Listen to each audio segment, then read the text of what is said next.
साथियों, workers socialist TV पर आपका स्वागत है। और सामयिकी में आज हम फिर ले रहे हैं यूक्रेन के विमान अपहरण मामले को। आज यूक्रेन अथॉरिटीज़ ने कल ये कहा था और हमने कल इस पर कार्यक्रम किया था। कल हमारी सामयिकी का यही विषय था कि यूक्रेन का जो प्लेन है, यूक्रेन का विमान, वो काबुल से अपहृत हो गया है, जिसके अंदर बहुत सारे पैसेंजर्स हैं, बहुत सारे यात्री हैं और उस विमान को तेहरान ले जाया गया है।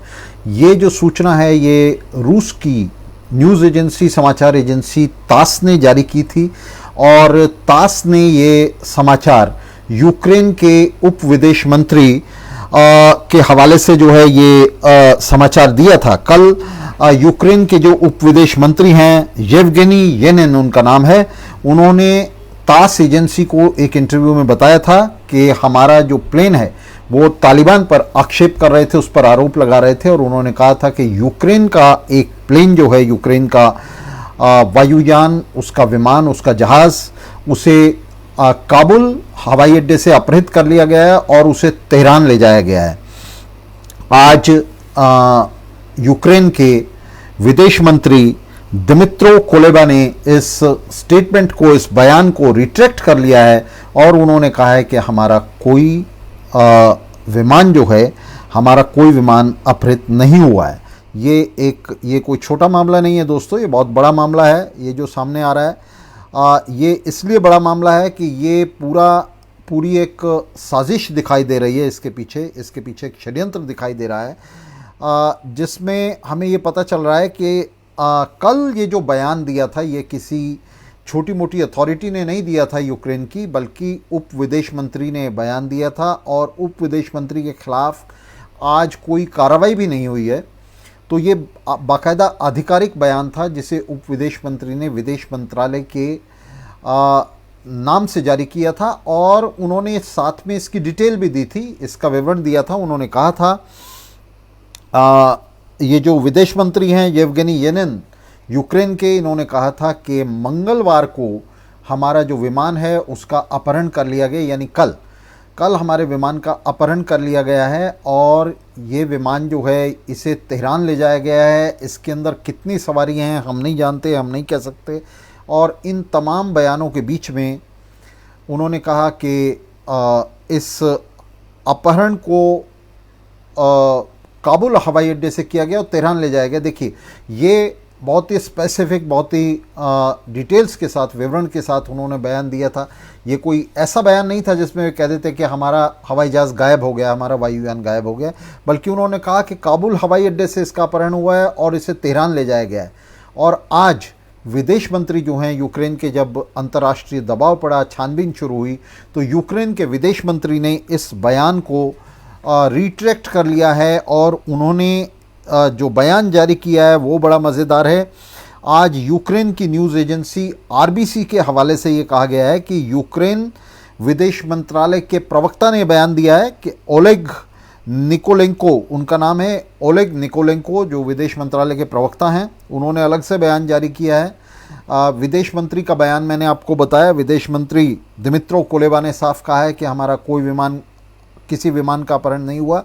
और ये जो ओलेग निकोलेंको हैं, जो विदेश मंत्रालय के प्रवक्ता हैं, इन्होंने कहा है कि काबुल में या कहीं और हमारा कोई अपहृत यूक्रेनी जहाज़ नहीं है, किसी जहाज़ का अपहरण नहीं हुआ। इस बारे में मीडिया ने गलत खबर फैलाई है, झूठी खबर फैलाई है।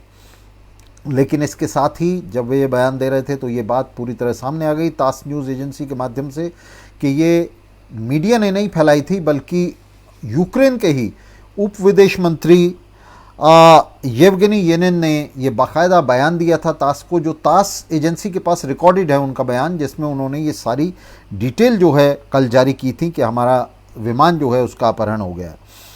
रूसी समाचार एजेंसी तास ने कल ये खबर जो है ये जारी की थी, ऑफिशियली जारी की थी। और येनिन ने ये भी कहा था कि हमारा ये विमान जो है ये सशस्त्र लोगों ने इसका अपहरण किया है। और उन्होंने साथ में ये भी कहा कि वास्तव में हमारे इस विमान का जो अपहरण है वो काबुल हवाई अड्डे से करके ये लोग जो है इसको ईरान में ले गए हैं। तो ये बहुत स्पेसिफिक न्यूज़ थी। और उसके साथ ही उन्होंने और भी बहुत सारी बातें कही। उन्होंने कहा कि 15 अगस्त को हमारा जो जहाज़ है वो काबुल पहुंचा था, और काबुल जो है वहाँ से जो इवैक्यूएशन करनी थी हमें, जो वहाँ से अपने लोगों को वापस लाना था, उनको नहीं ला पाए क्योंकि वहाँ अराजकता का माहौल है। तो ये अफ़गान सरकार को, मौजूदा जो अफ़गान सरकार है उसको, साथ में ईरान को, उनको उनके ख़िलाफ़ एक तरह का ये झूठा कुत्सा प्रचार था यूक्रेन का।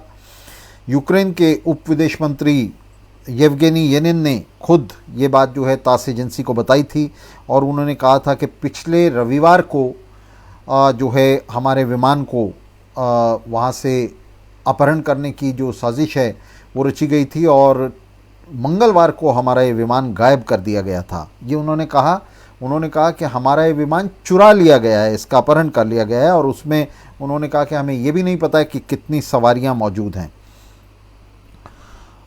यूक्रेन और अफ़गान यात्रियों के इस विमान के अंदर होने की उन्होंने बात की थी। उन्होंने कहा था कि इसके अंदर यूक्रेन के भी नागरिक हैं और अफ़गानी नागरिक भी हैं। वो कह रहे हैं कि जिनको हम वहाँ से बचा के निकालने वाले थे तो वो भी उसमें शामिल हैं। और तास ने अपनी खबर में ये भी कहा था, तास जो रूसी न्यूज़ एजेंसी है उसने अपनी खबर में कहा था कि 83 सवारियों के साथ, जिसमें 31 यूक्रेनी हैं, वो एक जहाज़ जो है, ये तास ने आज खबर दी है, तास की आज की खबर है कि 83 सवारियों के साथ जिनमें 31 यूक्रेनी हैं, एक जहाज़ रविवार को काबुल से कीव पहुंचा था। तो लगातार ये जो काबुल से कीव की तरफ सवारियों को ले जाने की बात है, ये पुख्ता हुई है कि काबुल से सवारियों को लेकर यूक्रेनी जहाज़ जो हैं वो कीव पहुंच रहे हैं। कीव यूक्रेन की राजधानी है, तो यूक्रेन की राजधानी में ये जहाज़ जो है पहुंच रहे हैं। और ये बताया है तास ने कि 15, 21 और 23 अगस्त को ये चार्टर प्लेन जो हैं, जो वहाँ इवैक्यूएशन के लिए भेजे गए हैं, यात्रियों को लाने के लिए भेजे गए हैं, ये बाकायदा वहाँ से सवारियाँ लेकर यूक्रेन की राजधानी कीव में पहुँच गए हैं। जिसमें से तास ने ये बताया कि 83 सवारियों के साथ, जिसमें 31 यूक्रेनी हैं, एक जहाज़ रविवार को काबुल से कीव पहुंचा है। यरूशलेम पोस्ट के हवाले से ये बताया गया है कि कीव और तेहरान दोनों ने अपहरण मामले से इनकार किया है। तेहरान ने कहा है कि जहाज़ ने मशदाद में तेल लिया था और उसके बाद वो कीव के लिए रवाना हो गया था। और इस जहाज़ में सहरा करीमी जो फिल्मकार हैं, आप जानते हैं, जिनके बयान भी लगातार आते रहे हैं तालिबान के ख़िलाफ़, और तालिबान जो है वो उन्हें परेशान कर सकता था, उन्हें पकड़ सकता था, वो भी इस जहाज़ में मौजूद थी। सहरा करीमी फिल्मकार भी मौजूद थी। अब विदेश मंत्रालय जो है यूक्रेन का, वो कह रहा है कि ये स्पष्ट नहीं है कि हमारे उप विदेश मंत्री ने ऐसा बयान क्यों दिया। दरअसल विदेश मंत्रालय अगर चाहता तो उप विदेश मंत्री से ही ये पूछता और उनसे स्पष्टीकरण दिलवाता कि उन्होंने ये बयान क्यों दिया। तो इसके ऊपर विदेश मंत्रालय आश्चर्य प्रकट कर रहा है कि उप विदेश मंत्री ने यह बयान क्यों दिया। ये अपने आप में बड़े आश्चर्य की बात है। और ये जो मामला है जिसमें उप विदेश मंत्री ने कल ये बयान दिया, ये दरअसल अगर इसकी आप छानबीन करके देखेंगे, इसको समझने की कोशिश करेंगे, तो ये मामला क्या है। ये मामला है जिसमें अंतर्राष्ट्रीय समुदाय को ये भड़काने का मामला था, ये प्रोवोकेशन का मामला था। न सिर्फ तालिबान के ख़िलाफ़ प्रोवोकेशन, बल्कि तेहरान के ख़िलाफ़, ईरान के ख़िलाफ़ ये प्रोवोकेशन, उकसावेबाजी का मामला था कि किसी तरह से अंतर्राष्ट्रीय समुदाय को उकसा कर कि एक तालिबान ने एक विमान का अपहरण किया और उस विमान को अपहृत करके तालिबान जो है वो तेहरान ले गया, ईरान ले गया है। तो इससे दोनों का मुंह काला करने का, दोनों के खिलाफ कुछ सा प्रचार करने का, काबुल और तेहरान दोनों के खिलाफ कुछ सा प्रचार करने का मामला था। आप लोग जानते हैं कि ईरान जो है वो इस समय काबुल सरकार को, तालिबान सरकार को समर्थन दे रहा है, उसको मदद दे रहा है। तो ये एक तरह से तेहरान के ख़िलाफ़ घेराबंदी करने के लिए, बल्कि सीधे से अगर स्पष्ट कहा जाए कि अंतर्राष्ट्रीय समुदाय को उकसाकर किसी भी तरह से तेहरान पर, ईरान पर हमला कराने के लिए ये एक होक्स था, एक साजिश थी यूक्रेन की, तो ये गलत नहीं होगा।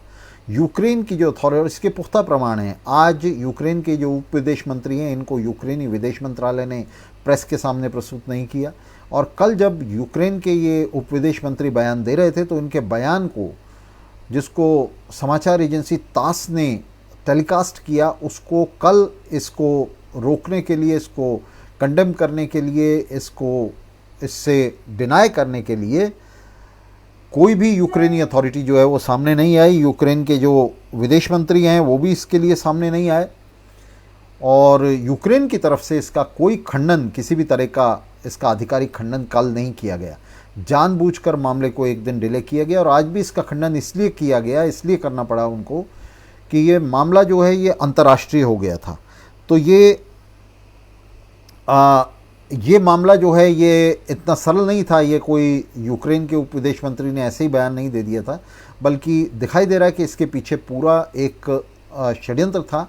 यूक्रेन के अंदर इस समय रूस विरोधी फासीवादी सरकार है, और ये फासीवादी सरकार काफ़ी लंबे समय से पहले रूस को उकसाने की कोशिश करती रही है। उसके साथ ही ईरान के ख़िलाफ़ अंतर्राष्ट्रीय समुदाय को उकसाना, इसकी एक साजिश जो है वो दिखाई दे रही है। ये जो हम ये कोई कयास नहीं लगा रहे हैं, कोई अंदाज़ा नहीं लगा रहे हैं, बल्कि बहुत ही स्पष्ट रूप से ये हमें पता चल रहा है कि ये कल का जो बयान है यूक्रेनी उप विदेश मंत्री का, ये बयान जो है भड़काने वाला बयान है, एक ऐसा बयान है जो झूठ का और कुत्सा का प्रचार करके अंतर्राष्ट्रीय समुदाय को उकसा रहा था। और इसके पीछे उनकी जो मंशा थी वो भी बड़ी साफ थी कि किसी तरह से तेहरान के ख़िलाफ़ कोई सैनिक कार्रवाई शुरू हो जाए, उसके बाद अंतर्राष्ट्रीय समुदाय इसे खुद जस्टिफाई करेगा। आप जानते हैं कि ये पहली बार नहीं है, इससे पहले इराक़ के ख़िलाफ़ इसी तरह से उकसावेबाजी से इराक़ पर हमला किया गया था। ये कहा गया था कि इराक़ के पास WMDs हैं, इराक़ के पास वेपन्स ऑफ मास डिस्ट्रक्शन हैं, जनसंहार के हथियार हैं, और इस पर बाकायदा रिपोर्टें आई थी। संयुक्त राष्ट्र की टीम जो है उसने इसको पुख्ता करना शुरू किया था, अमेरिका ने कहना शुरू किया था, और एक प्रचार के तहत इराक़ को मिट्टी में मिला दिया गया, इराक़ पर हमला किया गया, उसकी कमर तोड़ दी गई, उसके राष्ट्रपति को मार दिया गया, और इराक़ की पूरी सरकार का तख्ता पलट दिया गया। और तब हमें पता चला कि कोई WMDs इराक़ के पास थे ही नहीं, इराक़ के पास कभी कोई WMDs नहीं थे। तो इस सब के चलते ये दूसरा बड़ा मैन्यूवर था, एक बड़ी साजिश थी, जिसके अंदर यूक्रेन को साम्राज्यवादी ताकतों ने हथियार बनाया था, और यूक्रेन के उप विदेश मंत्री से ये झूठा बयान दिलवाया था कि काबुल के अंदर से उनका जहाज़ जो है वो यात्रियों समेत अपहृत हो गया है। ये एक ऐसा मामला था जो मामला जो है वो जिसमें यूक्रेन सरकार को किसी तरह की कोई गलतफहमी भी नहीं हो सकती थी, क्योंकि इस जहाज़ का कोई कभी भी यूक्रेन सरकार ने नहीं कहा कि, आज भी नहीं कहा कि इस जहाज़ से हमारा संपर्क टूट गया था या ये जहाज़ जो है किसी तरह से खो गया था। वास्तव में आप देखेंगे तो ये 3 जहाज़ वो कह रहे हैं कि हमने भेजे हैं, यूक्रेन ने भेजे हैं, जिसमें उनका कहना है कि 865 सवारी अब तक जो है 865 यात्री हम वहाँ से इवैक्यूएट कर चुके हैं 3 जहाज़ों में। ये 3 जहाज़ जो हैं इनमें 2 सिविलियन नागरिक जहाज़ हैं और एक उनका मिलिट्री प्लेन है। इन तीनों प्लेन्स का यूक्रेन के अंदर, कीव के अंदर जो कंट्रोल रूम है उससे संपर्क बना रहा है। कंट्रोल रूम से इन प्लेन्स का संपर्क कभी ख़त्म नहीं हुआ, इसलिए यूक्रेन के लिए कहने का कोई अवसर नहीं था कि हमारा प्लेन जो है वो गायब हो गया है। हम देखते हैं कि किस तरह से जो साम्राज्यवादी ताकतें हैं वे किस तरह की साजिश कर रही हैं और किस तरह से इस स्थिति का लाभ उठाकर जो इस समय अफ़गानिस्तान के अंदर बनी हुई है, जो ऊहापोह की और अराजकता की स्थिति सरकार के बदलाव के बीच में वहाँ बनी हुई है अफ़गानिस्तान में, तो इस स्थिति का लाभ उठाकर किस तरह से साम्राज्यवादी ताकतें अपने निशाने साधने में लगी हुई हैं। ऐसा नहीं है कि अफ़गानिस्तान के अंदर तालिबान की सरकार इस तरह की कार्रवाइयाँ नहीं करेगी, इसकी कोई गारंटी है, या उसने जो है पिछले दिनों में ऐसी कार्रवाइयाँ नहीं की हैं। निश्चित रूप से उसने की हैं, और तालिबान जो है वो अपने आप में एक ऐसी ताकत है जो मध्ययुगीन ताकत है और इस तरह की आतंकी कार्रवाइयाँ जो हैं तालिबान करता रहा है। लेकिन यहाँ साथ ही हमें ये जो साम्राज्यवादी षड्यंत्र है इसे भी समझना होगा। तालिबान अमेरिका की पैदाइश है। अमेरिका ने जिन मुजाहिदीनों को ट्रेन किया था सोवियत संघ से लड़ने के लिए अफ़गानिस्तान के अंदर, उन्हीं का संगठन है तालिबान। और तालिबान को अमेरिका ने भूतकाल में ही नहीं, पास्ट में ही नहीं सपोर्ट किया, बल्कि आज भी तालिबान का इस्तेमाल कर रहा है अमेरिका। सीरिया और यमन के अंदर तालिबान के साथ, अलकायदा के साथ अमेरिका का बाकायदा एक समझौता है और वहाँ काम करने वाला जो नुसरा फ्रंट है उसके अंदर ये संगठन बाकायदा शामिल है और अमेरिका जो है उनका बेजा इस्तेमाल कर रहा है। तो एक तरफ तो वो इन संगठनों का इस्तेमाल कर रहा है और दूसरी तरफ साम्राज्यवादी जो हैं वो इस तरह की साजिश चल रहे हैं जिसके चलते वे काबुल को आइसोलेट कर सकें और तेहरान को, ख़ासतौर से ईरान को वे निशाना बना सकें। काबुल से अफ़गानिस्तान से अपनी सेनाओं को विड्रॉ करते हुए, उन्हें वापस लेते हुए अमेरिका के राष्ट्रपति जो बाइडेन ने कहा था कि हमारा जो दुश्मन है वो अब सिर्फ काबुल के अंदर नहीं है बल्कि काबुल से बाहर है और अमेरिका को जो बड़ा ख़तरा है वो काबुल से कम, अफ़गानिस्तान के अंदर से कम और अफ़गानिस्तान की सीमाओं से बाहर ज़्यादा बड़ा ख़तरा है। वो जिन खतरों की बात कर रहे थे उन खतरों में ईरान और रूस शामिल हैं। तो ये जो यूक्रेन है ये रूस विरोधी ताकत है।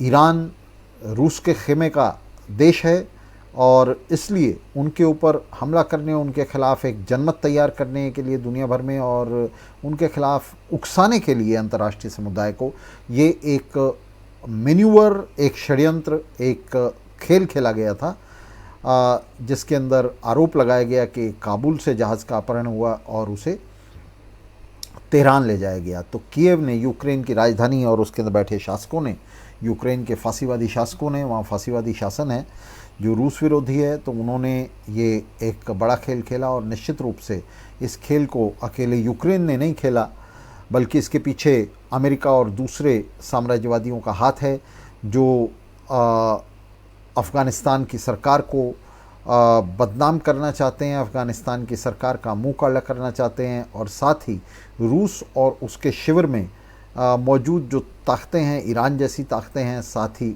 उनके भी उनके ख़िलाफ़ भी वे कुत्सा प्रचार करना चाहते हैं, उनका भी वे मुंह काला करना चाहते हैं। तो ये एक बड़ी साजिश थी। कल ये जो खबर फैलाई गई, कल हमने इस पर कार्यक्रम भी किया था और उस कार्यक्रम के साथ हमने अफ़गानिस्तान की बाकी राजनीति का भी जिक्र किया था और कल हमने बड़ी महत्वपूर्ण बात कही थी कि अगर ये सच है कि इस विमान को ले जाया गया है तो ये अंतर्राष्ट्रीय स्तर पर एक बड़ा तनाव पैदा कर देगा और ये राजनीतिक अस्थिरता पैदा करेगा। इस तरह का जो अपहरण है, अगर ये सच है तो इससे बड़ी राजनीतिक अस्थिरता पैदा होगी और अंतर्राष्ट्रीय स्तर पर जो है इससे इसकी जो है अपने आप में इसके बड़े दुष्परिणाम सामने आ सकते हैं। इन दुष्परिणामों को जिनका हम कल कयास लगा रहे थे, जिनकी हम बात कर रहे थे, असल में इन दुष्परिणामों को लाने के लिए और इनको देखते हुए कि दुष्परिणाम हो सकते हैं, इनको सामने लाने के लिए ये जो यूक्रेन की सरकार है, यूक्रेन के शासक हैं, इन्होंने ये बड़ा खेल खेला था। ये इनको इससे रिटेक्ट करना पड़ा है, इससे पीछे हटना पड़ा है क्योंकि अंतर्राष्ट्रीय समुदाय ने इसे बड़ी संजीदगी से लिया और तेहरान को घेरने की कोशिश जो है अंतर्राष्ट्रीय समुदाय ने तुरंत ही शुरू कर दी थी। तेहरान के साथ संपर्क शुरू कर दिया था, रूस ने भी संपर्क किया तेहरान के साथ और तेहरान की अथॉरिटीज़ ने आज ये तुरंत ही आधिकारिक बयान दिया कि हमारे यहाँ इस तरह का कोई भी अपहृत विमान जो है वो नहीं लाया गया और उन्होंने बहुत स्पष्ट कहा कि जो विमान आया था यहाँ, उसको यहाँ से मशदाद से उसने तेल लिया था, उसने फ्यूल लिया था और फ्यूल लेकर उसने यहाँ से उड़ान भर ली थी, वो यहाँ से रवाना हो गया था। तो इस तरह का कोई जहाज़ जो है वो ईरान के पास नहीं है। ईरान के इस आधिकारिक बयान के बाद जिसे रूसी समाचार एजेंसियों ने और यरूशलेम की समाचार एजेंसी ने ख़ास तौर से उसे जो है जारी किया, उसके जारी होने के बाद यूक्रेन जो है वो उसका झूठ जो है, उसकी मक्कारी पूरी तरह से पकड़ी गई उसकी पोल खुल गई इस सफ़ेद झूठ की, और उसे आधिकारिक रूप से इससे रिट्रैक्ट करना पड़ा, इससे विड्रॉ करना पड़ा। दोस्तों, आप देख सकते हो कि ये जो साम्राज्यवाद का युग है, इसके अंदर मीडिया की नहीं, सरकारों की भी कोई क्रेडिबिलिटी नहीं है। ये सरकारें क्या कह रही हैं, इनके मंत्री क्या कह रहे हैं, क्या बयान दे रहे हैं, इसकी कोई क्रेडिबिलिटी, इसकी कोई साख नहीं है, इसकी कोई वास्तविकता नहीं है। ये लोग किसी भी तरह के बयान जारी कर सकते हैं, किसी भी तरह से ये इन बयानों के जरिए युद्ध को भड़का सकते हैं। और आप देख सकते हैं कि किस तरह से हमारी दुनिया इतनी वोलेटाइल है आज कि किसी भी ऐसी बदमाशी से, किसी भी ऐसे बयान से तुरंत जो है युद्ध छिड़ सकता है, और इस युद्ध के बहुत ही भयंकर दुष्परिणाम हो सकते हैं। तो साम्राज्यवाद के इस युग में इस झूठ का मुकाबला करना, इस मक्कारी का और इस कुत्सा प्रचार का मुकाबला करना, ये हम लोगों के लिए जो इंसानियत से प्यार करते हैं, जो इंसानियत के पक्ष में खड़े हैं, उनके लिए एक बड़ी चुनौती है। और इस चुनौती को स्वीकार करते हुए हमने ये पैरेलल मीडिया खड़ा किया है, जो लगातार आपके बीच में सच को सामने लाता है, और सच के पीछे छुपा हुआ जो सच है उसको भी सामने लाता है, झूठ का पर्दाफाश करता है। तो इसकी बहुत बड़ी ज़रूरत है। ये जो मीडिया है, जो मज़दूर वर्ग का मीडिया है, सर्वहारा का मीडिया है, इसकी बहुत बड़ी ज़रूरत है इस क्रांतिकारी मीडिया की आज के दौर में, क्योंकि ये जो साम्राज्यवादी झूठ है, ये इसकी कोई सीमा नहीं है। यूक्रेन ने कल अपने आधिकारिक बयान के ज़रिए, अपने मंत्री के बयान के ज़रिए जिस तरह का ये बयान जारी किया है, तो ये बयान जो है बहुत ही चौंका देने वाला है, बहुत ही आश्चर्यजनक है कि सरकार के एक मंत्री इस तरह का झूठा और फर्जी बयान दे सकते हैं कि हमारा प्लेन जो है वो गायब हो गया और उसे तेहरान ले जाया गया है। तो दोस्तों, इस तरह के तमाम झूठ का पर्दाफाश जो है हम पहले भी करते रहे हैं, आगे भी करते रहेंगे। और विशेष बात यह है कि ये झूठ तो पकड़ा गया, इस झूठ के पीछे जो सच है, ये झूठ तो पकड़ा गया, लेकिन इस झूठ के पीछे जो सच है, जो षड्यंत्र है, जो साजिश है दुनिया की इन बड़ी महाशक्तियों की, ये यूक्रेन का कारनामा नहीं है, ये उसके पीछे बैठे हुए जो यूक्रेन को सपोर्ट करने वाली महाशक्तियाँ, ये उनका कारनामा है, जिनकी इसके पीछे वास्तविक साजिश क्या थी, वास्तविक षड्यंत्र क्या था, इसका तो हम अनुमान ही लगा सकते हैं अब। लेकिन ये बिल्कुल तय है कि ये अकेले यूक्रेन का कारनामा नहीं है, इसके पीछे पूरी एक साम्राज्यवादी साजिश है। इस झूठ के पीछे, इस झूठ से वे कुछ ना कुछ हासिल करना चाहते थे जो हासिल नहीं हो पाया उन्हें। सिर्फ ईरान का या अफ़गानिस्तान का मुंह काला करना इसका उद्देश्य नहीं हो सकता था, क्योंकि जानते थे कि सच्चाई सामने आएगी। तो निश्चित रूप से इस समय में, ये जो बीच का समय था जिसमें सच और झूठ और सच के बीच का समय था, इसमें वे कोई कार्रवाई करना चाहते थे। निश्चित रूप से हो सकता है ईरान के ख़िलाफ़ कार्रवाई करना चाहते हों, काबुल के ख़िलाफ़ कार्रवाई करना चाहते हों। और ये जो समय था ख़ास तौर से इस झूठ के बोलने का, वो बड़ा बहुत ही महत्वपूर्ण था। कल G7 देशों की मीटिंग थी जिसमें ये तय किया जाना था, महाशक्तियाँ कल मीटिंग कर रही थी जिसमें तय किया जाना था कि काबुल के साथ वे कैसे निपटें, तालिबान के शासन से कैसे निपटें। और इंग्लैंड जो है, ब्रिटेन जो है, उसमें लगातार ये प्रस्ताव रख रहा है कि हमें दोबारा से तालिबान को काबू करने के लिए हमें अफ़गानिस्तान में अपनी मौजूदगी को बढ़ाना चाहिए। तो G7 के इस निर्णय को प्रभावित करने के लिए भी हो सकता है कि इस तरह की ये जो अफवाह है, ये यूक्रेन के उप विदेश मंत्री ने उड़ाई। और जब उन्होंने अफवाह उड़ाई तो ना तो विदेश मंत्री और ना ही कोई और मंत्री जो है या कोई और आधिकारिक बयान जो है यूक्रेन की तरफ से आया। और यूक्रेन की तरफ से बयान तब आया जब G7 देशों की ये मीटिंग जो है ये ख़त्म हो गई। तो ये ऐसा बिल्कुल स्पष्ट हमें दिखाई दे रहा है कि G7 के ग्रुप 7 देशों के निर्णय को प्रभावित करने के लिए, उन्हें दिखाने के लिए कि किस तरह से एक आतंकवादी सरकार जो है वो काबुल के अंदर है और उसके पीछे ईरान जैसी शक्तियां जो हैं वो अपना खेल खेल रही हैं, इस बात को प्रोजेक्ट करने के लिए, ये प्रोजेक्शन लाने के लिए, प्रक्षेपण लाने के लिए ये जो है ये साजिश की गई। इसके पीछे यूक्रेन का तो हाथ है ही, लेकिन यूक्रेन के पीछे किस किस का हाथ है, कौन कौन सी महाशक्ति का हाथ है, इसका पता लगाना बहुत मुश्किल है। और भविष्य में हो सकता है कि ये बात भी खुलकर आए कि किसने यूक्रेन के पीछे ये साजिश रची थी, लेकिन इतना तो स्पष्ट है कि G7 देशों की इस मीटिंग के चलते ये साजिश जो है ये रची गई और ये मीटिंग हो रही थी। साथ ही आप जानते हैं कि जो CIA के डायरेक्टर हैं इसी बीच में परसों वे मिले थे, तालिबान के साथ जाकर उन्होंने भेंटवार्ता की थी। तो ये जो झूठ है इसके पीछे निश्चित रूप से CIA का एक हाथ हो सकता है। CIA के जो डायरेक्टर हैं वो तालिबान से अपनी बात बनवाने में अक्षम रहे हों। उन्होंने CIA इस किस्म की साजिशें जो है वो करता रहता है। तो वो काबुल में थे परसों और अब वो G7 देशों की मीटिंग से पहले उसके लिए ज़मीन तैयार कर रहे थे। तो उसकी ज़मीन तैयार करने का भी ये हिस्सा हो सकता है।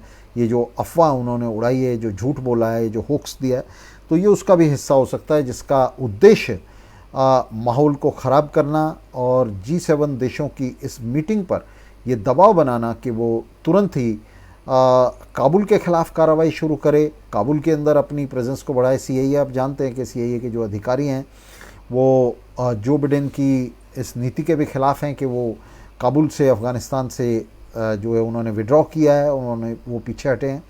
तो वो दबाव बना रहे हैं कि किसी तरह से जो अमेरिकी सैनिक हैं उन्हें दोबारा से वहाँ बढ़ाया जाए, उनकी तादाद बढ़ाई जाए और किसी भी तरह से अफ़गानिस्तान को पूरी तरह से उसके भरोसे ना छोड़ा जाए, उसके अंदर साम्राज्यवादी सेनाओं की मौजूदगी जो है वो रहे। तो ये इस बात को जस्टिफाई करने के लिए, इस बात को बैकिंग देने के लिए, इस पर जोर देने के लिए हो सकता है कि CIA ने यूक्रेन के साथ मिलकर जो है ये साजिश रची हो। तो इसके बहुत सारे कोण, बहुत सारे आयाम हो सकते हैं और उन पर सिर्फ अभी तो कयास ही लगाया जा सकता है। तो लेकिन हमारे लिए जो सबक है वो ये है कि किसी भी तरह से इन साम्राज्यवादियों की, इनके दक्षिणपंथी मीडिया की, इनके मंत्रियों, इनके सरकारों के इन बयानों पर किसी भी तरह से यकीन ना किया जाए, किसी भी तरह से विश्वास ना किया जाए और उनकी पूरी तरह से जांच पड़ताल की जाए। ये लोग, ये जो एडवांस्ड उन्नत मुल्क हैं, इनके हाथ में बहुत बड़ी ताकत है, पैसे की ताकत है, बड़े मीडिया की ताकत है, अंतर्राष्ट्रीय मीडिया इनके प्रभाव में, अंतर्राष्ट्रीय एजेंसियां इनके प्रभाव में हैं, संयुक्त राष्ट्र जैसी एजेंसियां इनके प्रभाव में। आप देख सकते हैं कि आज वर्ल्ड बैंक ने बयान जारी किया कि हम तालिबान को जो है कोई लोन नहीं देंगे, कोई सपोर्ट नहीं देंगे। तो संयुक्त राष्ट्र, वर्ल्ड बैंक, IMF जैसी संस्थाएं इनके हाथ में है, सारा अंतर्राष्ट्रीय मीडिया इनके हाथ में है। तो ये जो जिस किस्म का प्रचार दुनिया भर में करते हैं, उस प्रचार पर आंख मूंद कर किसी भी तरह से विश्वास ना किया जाए। इनकी विश्वसनीयता जो है, इनकी साख जो है, इनकी विश्वसनीयता जो है वो शून्य है और उसे शून्य समझा जाए और इस बात को समझ के चला जाए कि ये लोग दुनिया की मेहनतकश जनता के दुश्मन हैं। ये सिर्फ उसे लूटते और दमन ही नहीं करते हैं, बल्कि उसे मिस इन्फॉर्म भी करते हैं, उसे गलत सूचनाएं देते हैं। गलत सूचना इसलिए देते हैं ताकि सही सूचना उस तक ना पहुंच सके और सही आंकलन वो अपने ना कर सके। तो इनके ऊपर किसी भी तरह का भरोसा किए बिना, किसी भी तरह का विश्वास किए बिना हमें अपने आप को इनके खिलाफ जो है सतर्क रखना है। तो साथियों, बहुत बहुत आपका धन्यवाद आज के इस कार्यक्रम में हिस्सा लेने के लिए। और हम लोग जो है लगातार मिलते रहेंगे और इसी तरह से दुनिया की राजनीति पर अपनी समझ को मिलजुल कर आगे बढ़ाते रहेंगे। बहुत बहुत शुक्रिया, बहुत बहुत धन्यवाद साथियों।